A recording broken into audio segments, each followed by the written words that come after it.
오늘 하나님의 말씀은 시편 78편 36절에서 39절까지 한 목소리로 합독하십니다. 그러나 그들이 입으로 그에게 아첨하며 자기 혀로 그에게 거짓을 말하였으니 이는 하나님께 향하는 그들의 마음이 정함이었으며 그의 언약에 성실하지 아니하였음이로다. 오직 하나님은 공의하심으로 죄악을 덮어주시며 멸망시키지 아니하시고 그의 진노를 여러 번 돌이키시며 그의 모든 분을 다 쏟아내지 아니하셨으며 그들은 육체이며 가고 돌아오지 못하는 바람임을 기억하셨습니다. 아멘. 기도하고 하나님 말씀 듣겠습니다. 아버지 하나님 감사합니다. 오늘도 예배로 영광 돌리며 하나님을 시편과 찬송과 신령한 노래로 화답하며 송축하게 하시니 감사합니다. 이 시간 특별히 하나님께서 계시로 주시고 영감으로 기록하게 하여 주셔서 우리 가운데 성령의 조명하심 안에서 읽고 묵상하며 담겨있는 진리를 전하며 듣게 하시니 감사합니다. 성령께서 하셨사오니 이 시간에도 성령으로 주관하여 주셔서 한없이 연약하고 부족한 종 성령으로 마음과 생각을 또 입술의 문을 지켜주사 하나님의 올곧은 진리의 말씀을 가감없이 능력으로 잘 전달하게 하옵소서.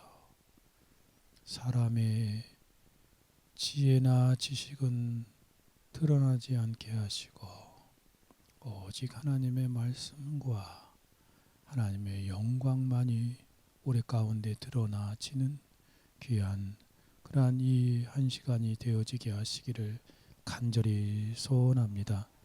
천하는 부족한 종이나 듣는 모든 주의 권속들 가운데 성령께서 충만하게 조명으로 역사하여 주사 하나님 말씀을 들을 길을 가지고 잘 듣게 하시고 찬 마음으로 단 마음으로 아멘으로 받아 우리의 영혼과 삶에 적용되어 이 말씀으로 말미암아 우리의 인생이 하나님이 기뻐하시는 풍성한 열매를 맺어 하나님께 영광 돌리며 하나님을 기쁘시게 하며 세상을 유익하게 하는 복된 은혜의 삶이 되어지도록 성령으로 주관하시며 역사하옵소서.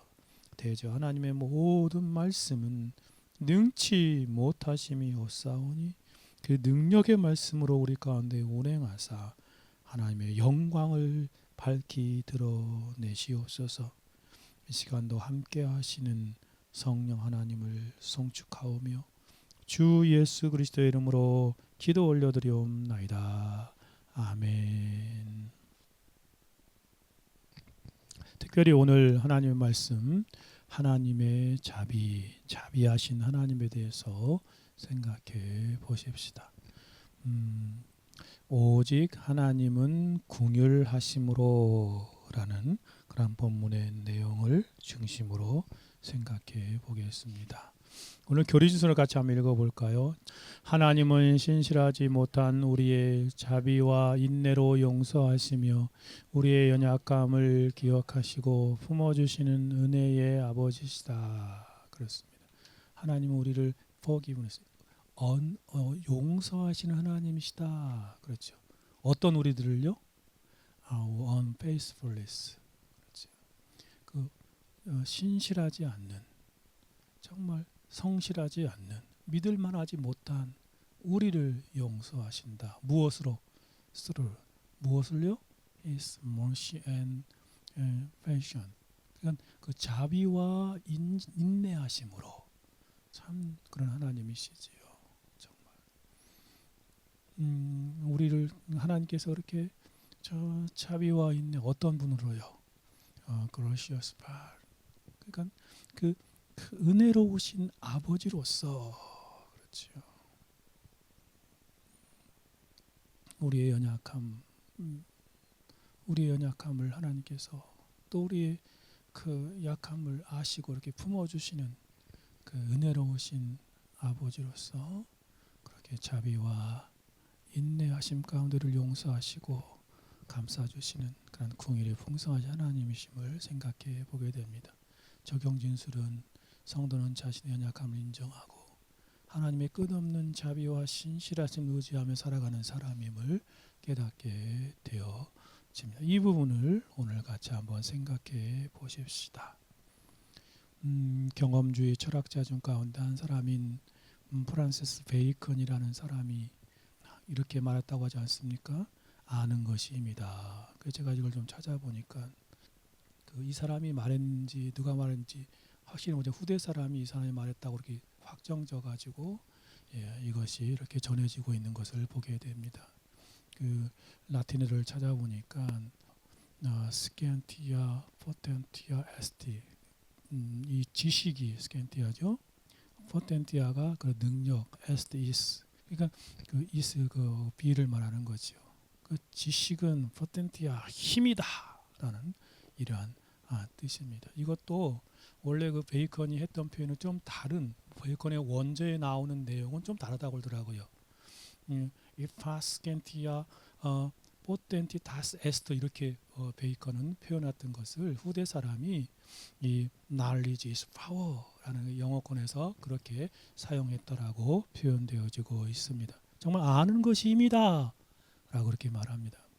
이런 인간이 소유한 지식의 크기가 곧 그 사람의 발휘할 수 있는 영향력의 주권과 일치한다라는 그 뜻이지 않겠습니까?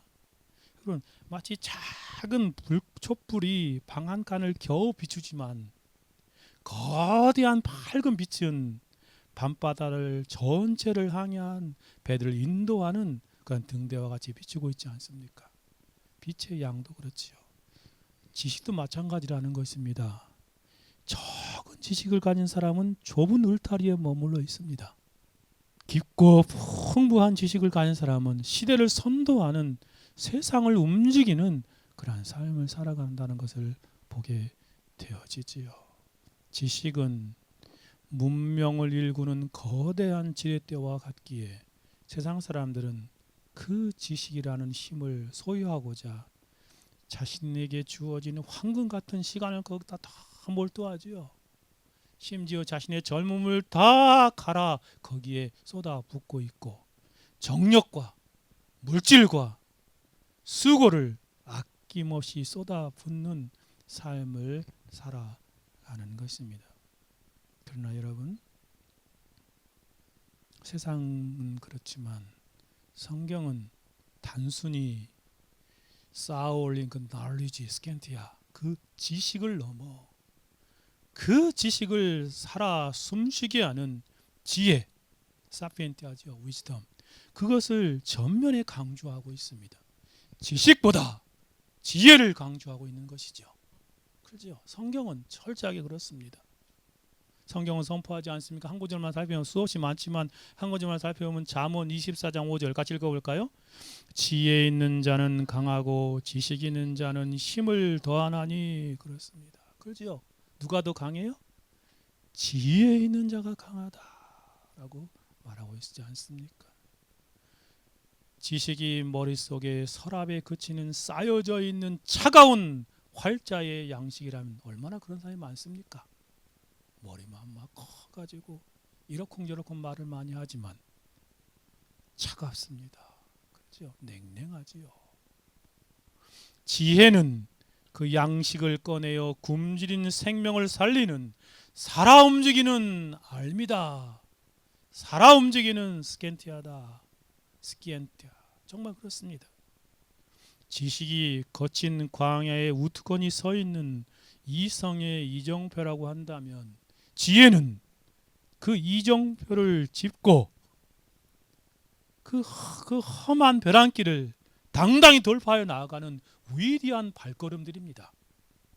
실제로 역사의 거대한 물주기는 단순한 지식의 벽돌을 쌓아둔 자들의 것이 아니라 그 지식을 재료를 가지고 삶의 현장에서 지혜의 성벽을 구축하는 자들이 움직인 것을 우리는 보게 되어집니다. 역사 속에서 지식을 가진 사람 참 많았습니다. 탁월한 지식을 가진 사람도 많았지요. 그러나 지혜를 가진 사람들이 세상을 움직이고 있습니다.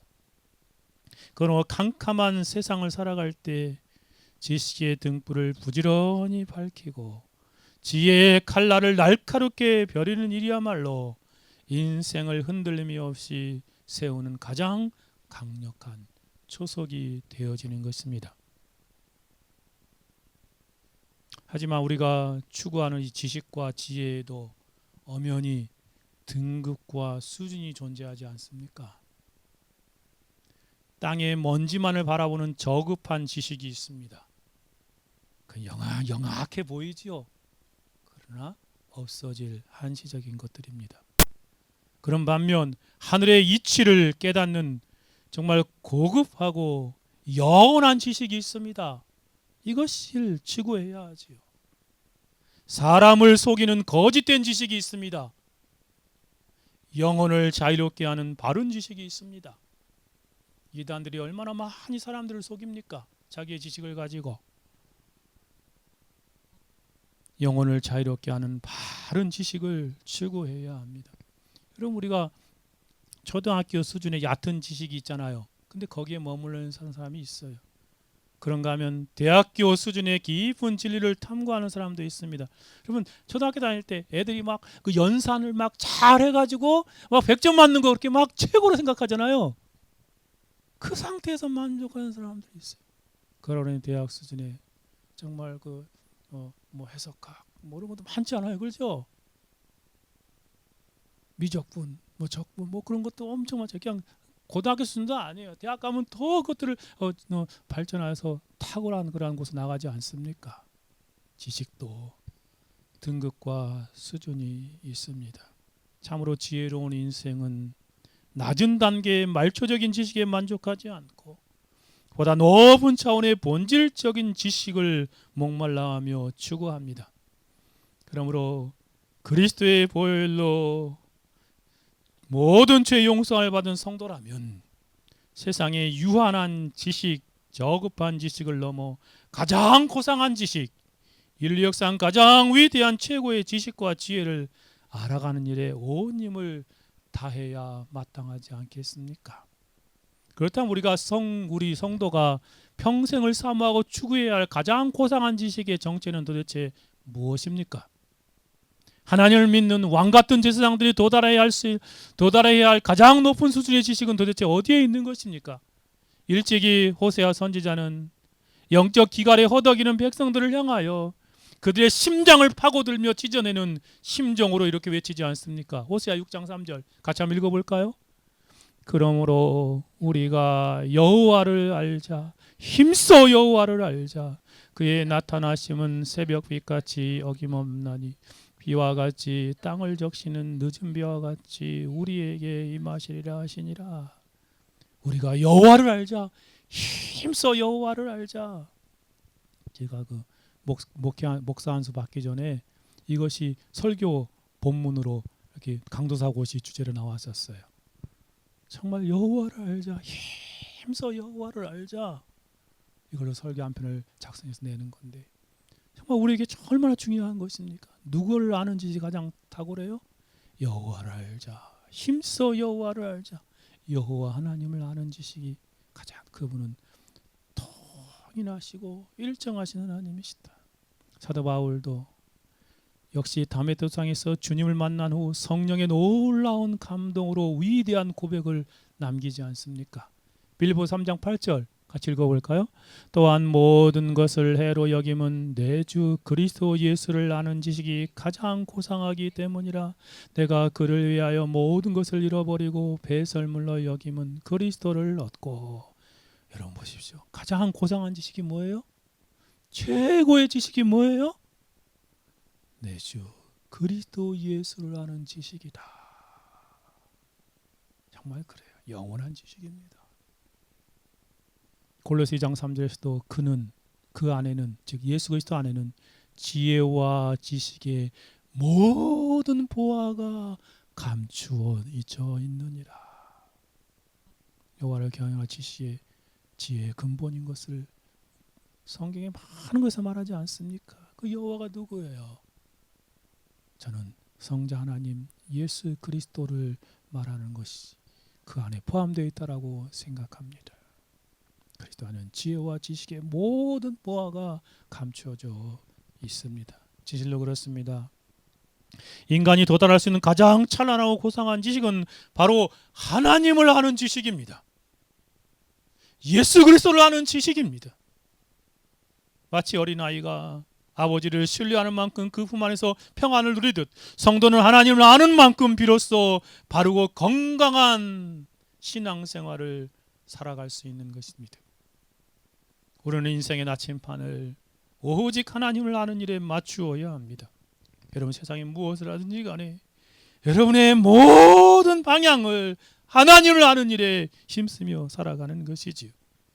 성령의 감동 안에서 사도 베드로가 베드로 전서를 마치고 후서 마지막 부분에 말하는 것이 무엇입니까? 오직 우리 주 곧 구주 예수 그리스도와의 은혜와 저 그를 그리스도를 아는 지식에 자라가라 라고 말하지 않습니까? 영적인 성숙과 성장을 권면하는 것입니다. 언제까지 어린아이 수준으로 머물러 있겠느냐라고 히브리서 기자는 아주 질타하지 않습니까? 우리는 초보적인 단계에 머무는 그런 어린아이가 되지 말고 장성한 분량에 그리스도의 장성한 분량에 이르러야 하는 것입니다. 어제 읽었던 요한일서에서도 그러잖아요. 자녀들이 있고 아비들이 있고 또 아이들 같은 지식이 그 수준이 있고 또 청년 같은 지식이 수준이 있고 정말 장성한 자의 수준이 있는 것입니다. 그렇게 날마다 우리가 그리스도를 아는 지식에서 또 성경을 아는 지식에서 자라가야 하지 않겠습니까? 그리스도 예수의 은혜와 그를 아는 지식에서 자라가라 라고 권면합니다. 하나님의 존재하심을 교리를 동의하는 수준의 머리만 커지는 그래 라고 알아. 그러기 넘어 우리의 삶, 지혜로 우리의 삶을 이끄는 그분의 세밀한 손길, 그것들을 아는 지식으로 자라가야 하지 않겠습니까? 우리의 삶의 자취자취마다 하나님이 섭리하고 계시는 그 섭리를 아는 지식으로 날마다 영적인 지식으로 자라가야 할 것입니다. 에드워드의 표현처럼 사변적인 지식이 아니라 영적이고 경험적이고 실천적 지식으로 날마다 성장으로 자라가는 저와 여러분이 되어야 하겠습니다. 로이 존스의 그러한 그 강론을 통하여 패커가 하나님을 아는 지식, 그 감동 하나님을 아는 지식을 썼잖아요. 그 하나님을 아는 지식, 하나님에 관한 지식이 아니라 하나님을 경험으로 하는 하나님을 아는 지식에서 날마다 자라. 그것이 바로 지혜의 지식인 것입니다. 오늘 이 말씀의 시간 바로 이 위대한 지혜와 지식의 샘물 속으로 깊이 걸어 들어가는 복된 시간이 되어지기를 간절히 소망합니다. 오늘 우리가 마주한 시편 78편은 장엄한 역사의 대서사시입니다. 구약 역사를 쫙 깃들면서 서사적으로 이 시를 표현하고 있어요. 시인은 이스라엘 백성들이 걸어온 발자취를 압축하여 보여주면서 그 굴곡진 역사 속에 새겨진 하나님의 통치와 은밀한 섭리의 손길을 우리에게 증언하고 있습니다. 본문의 표제에 밝히듯 이 시는 어떤 시예요? 아삽의 마스길이라고 말합니다. 이 마스길이라는 표현이 뭐냐면 깨달음과 교훈을 뜻합니다. 과거의 사건을 이렇게 하나하나 더듬어 보면서 그것을 하나하나 나열의 연대기로 이렇게 시를 쓰고 있잖아요. 역사시라고 말할 수 있죠. 대서사시. 이 시를 관통하는 영적인 진리를 담은 교훈의 시다라는 것입니다. 시인은 이스라엘이 광야와 가나안에서 저지른 부끄러운 치부들을 감추지 않고 그대로 드러냅니다. 자신의 조상들의 그런 치부를요. 그리고 지독한 악함과 패역함에도 불구하고 하나님께서 지을 수 없는 사랑으로 그들에게 어떻게 오래 참으시고 인도하셨는지 극적으로 대조하여 보여주고 있지요. 이 거대한 서사시가 흐르고 흘러 도달하는 단 하나의 결론은 바로 하나님의 자비하신 섭리의 손길입니다. 그 자비의 손길의 정점, 극치는 우리 주 예수 그리스도이시지요. 이스라엘이 바벨론과 같은 죄악을 쌓아올릴 때에도 하나님께는 거부할 수 없는 자비의 복보스를 그들 위해 부어주셨습니다. 예수 그리스도는 어제나 오늘이나 영원히 동일하시다는 말씀처럼 구약의 광야에서도 신실하지 못한 자기 백성들을 품어주시고, 그 자비의 하나님은 오늘을 사는 우리에게도 동일하게 그렇게 자비를 베풀어 주시는 하나님이십니다. 찰스 아던스 스펄전은 이 방대한 시편 78편을 그 뼈대를 다음과 같이 정교하게 5품으로 구분하고 있습니다. 1절부터 8절까지는 대서사시를 기록하여 후대에 전하는 영적인 교훈과 목적을 표현해 주고 있습니다. 9절 14절까지는 광야의 이스라엘 백성의 배은망덕한 모습의 실상, 그러니까 하나님 인간을 아는 지식이죠. 인간은 얼마나 이런 모습인지 몰라요. 또 이를 참아주시는 주권적인 섭리, 사람을 아는 하나님을 아는 지식이 잘 연결되어 있지 않습니까? 그리고 42절에서 그 부분이 가장 길고요. 두 번째 부분 9절 14, 42절이, 그 다음에 42절에서 53절까지가 출애굽의 기적 속에서 원수를 물리치시고 베푸신 하나님이 행하신 선하심을 보여줍니다. 54절에서 66절까지 가나안 입성 후 실로의 황폐함을 거쳐 언약궤를 다시 시온산으로 옮기는 과정까지의 하나님의 섭리를 보여줍니다. 그리고 마지막 5번째 부분은 67절 72절은 에브라임 지파의 패권을 회하시고 유다 지파와 다윗의 왕가를 세우시는 구속사의 주도권까지 적으면서 이렇게 하나님을 찬양하고 있는 그러한 노래입니다. 아삽이 다윗 시대에 그런 그 찬송가 그런 인도하는 그런 사람이었잖아요.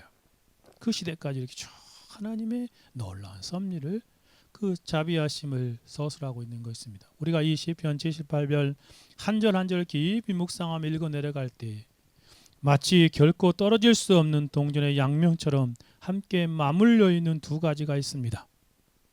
거대한 진리이지요. 하나는 아무리 씻어내려 해도 씻어낼 수 없는 인간의 새카만 죄악의 실상입니다. 인간의 모습이죠. 사람을 아는 지식이지요. 다른 하나는 그 깊은 어둠을 단번에 삼켜버리고 남는 하나님의 끝없는 자비하심을 보여주고 있습니다. 존 칼빈이 기독교 강요 시작하면서 첫 줄에 뭐라고 기록합니까? 처음 시작하면서 하는 말이 이러잖아요. 궁극적으로 참되고 견실한 지혜로 여겨질 만한 우리의 지혜의 요체가 거의 전부는 두 가지로 있는데 뭘 이루어졌어요? 하나님을 아는 지식과 우리 자신을 아는 지식 두 부분으로 이루어져 있습니다 라고 표현합니다. 시편 78편은 비록 구약의 짧은 그러한 72절밖에 안 되는, 그래서 우리가 맥주나 교회 읽을 때 2번 나눠서 읽잖아요.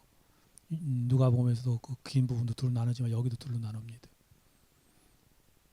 오늘과 내일 이어서 읽겠지요. 그래도 전체 보면 너무나 짧은 부분이에요. 이 짧은 시인 구절을 불과하지만 칼빈이 말한 성경의 전체 요약판, 핵심 요약판이자 축소판과 같은 내용을 담고 있습니다.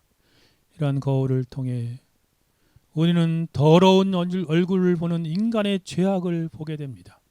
인간의 실상이지요. 동시에 그 죄인을 살리시는 하나님의 은혜의 얼굴, 자비의 얼굴을 대면하여 볼 수 있는 것. 결국 이스라엘 끊임없는 반역과 폐역에도 불구하고 그들이 완전히 멸절되지 않고 가나안 땅에 들어갈 수 있었던 유일한 길은 오직 하나님의 전적인 은혜와 자비하심 때문이었다는 것입니다. 물론 하나님은 죄를 결코 간구하지 않으시고 반드시 진노하시고 심판하십니다. 그러나 채찍을 드시는 그 순간에도 하나님의 마음은 궁율로 불타오르며 결국 자기 백성을 구원의 자리로 이끌어내시는 분이 있습니다.